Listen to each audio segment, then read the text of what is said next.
Kwa nini watoto wengi wenye changamoto ya usonji wanakuwa na changamoto ya hasira au wanakuwa na tatizo la hasira?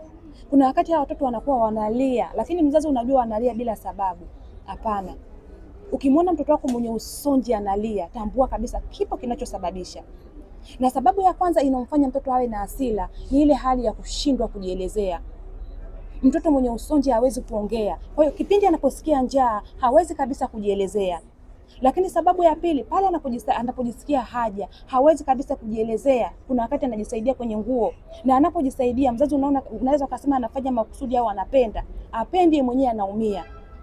Lakini sababu ya tatu ni ile hali anatamani kuna wakati aongee kama watoto wengine, lakini akijaribu anashindwa. Sasa ili kuonyesha hisia zake kwa wewe mzazi, ni lazima apige kelele, ni lazima ajibamize, na ni lazima pia awazuru watu hata kujizuru wao wenyewe. Unajua mzazi ufanye nini kwa huyu mtoto?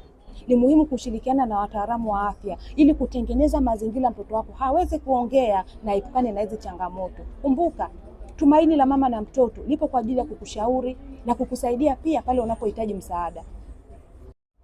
Kwa nini watoto wengi wenye changamoto ya usonji wanakuwa na changamoto ya hasira au wanakuwa na tatizo la hasira? Kuna wakati hao watoto wanakuwa wanalia, lakini mzazi unajua wanalia bila sababu. Hapana. Ukimwona mtoto wako mwenye usonji analia, tambua kabisa kipo kinachosababisha. Na sababu ya kwanza inomfanya mtoto awe na hasira ni ile hali ya kushindwa kujielezea. Mtoto mwenye usonji hawezi kuongea. Kwa hiyo kipindi anaposikia njaa hawezi kabisa kujielezea. Lakini sababu ya pili, pale anapojisikia haja hawezi kabisa kujielezea. Kuna wakati anajisaidia kwenye nguo, na anapojisaidia mzazi unaweza ukasema anafanya makusudi au anapenda, apendi mwenyewe anaumia. Lakini sababu ya tatu ni ile hali anatamani kuna wakati aongee kama watoto wengine, lakini akijaribu anashindwa. Sasa ili kuonyesha hisia zake kwa wewe mzazi, ni lazima apige kelele, ni lazima ajibamize, na ni lazima pia awazuru watu hata kujizuru wao wenyewe. Unajua mzazi ufanye nini kwa huyu mtoto?